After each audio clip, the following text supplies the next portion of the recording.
What's up, RotoBallers? Welcome back to the channel. My name is Jorden Hill, and today we're going to be talking about the 2023 class. These are the top rookies that you should be targeting in your fantasy drafts, the guys that we think can make the biggest impact right away.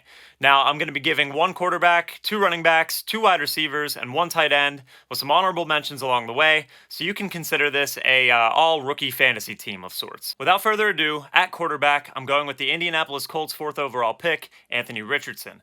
Now, we know Richardson has a ton of rushing upside.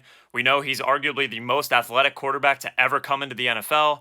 There are some question marks surrounding the overall talent on this Colts offense, especially if Jonathan Taylor were to be traded. Still, I think that a fantasy season similar to Justin Fields in 2022 is definitely within the range of outcomes, and for that reason alone, I'm much higher on Richardson than I am my honorable mentions at quarterback, who are Bryce Young and CJ Stroud.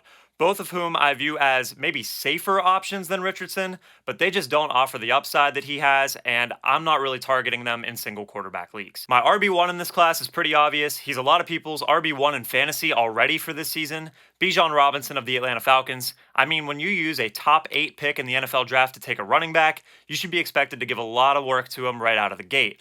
And we're talking about a Falcons offense that was actually the second most prolific rushing attack in the league last year, and Robinson is a much more dynamic playmaker than Tyler Algier. It feels like Bijan has a pretty high floor, and his ceiling is through the roof, so it makes him a really fun and exciting pick in the middle of the first round of your fantasy draft. My rookie running back 2 is Jahmyr Gibbs of the Detroit Lions, who also used a really high first round pick to take a running back. Now, personally, I am a little bit lower on Gibbs than consensus, just because I do believe that David Montgomery is going to have a significant role in this offense. They signed him to a rather substantial contract.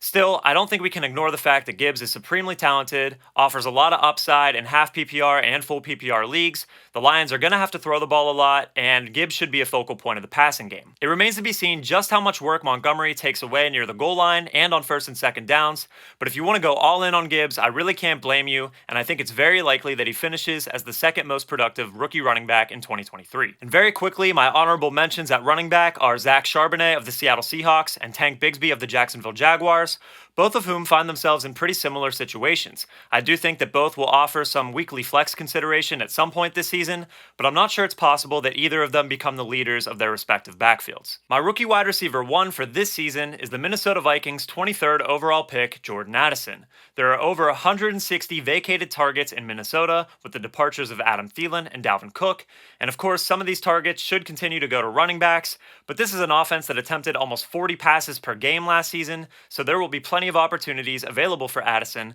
especially with Justin Jefferson demanding so much attention from defenses.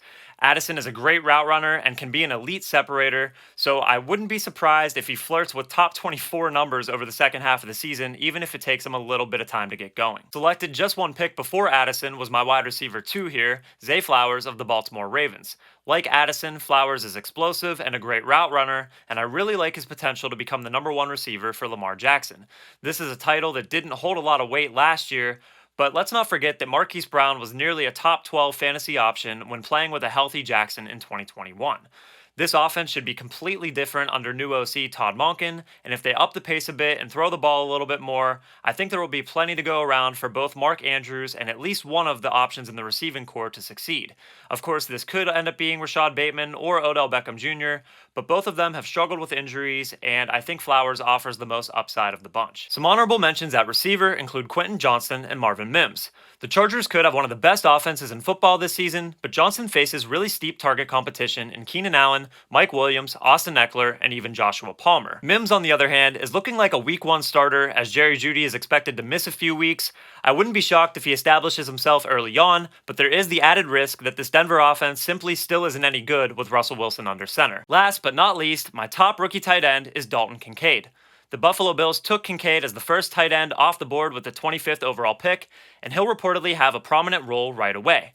The Bills should continue to have one of the most high-powered offenses in the league, but just be aware that rookie tight ends have historically not lived up to the hype for fantasy purposes. My honorable mention at tight end is Sam Laporta, who the Detroit Lions selected with an early pick in the second round. He's taken a lot of first-team reps with Jared Goff this summer and has a clear path to targets in a pass-friendly offense. Hope you guys enjoyed. Please remember to leave a like on the video and subscribe to RotoBaller for all the fantasy content you need to help you win your leagues.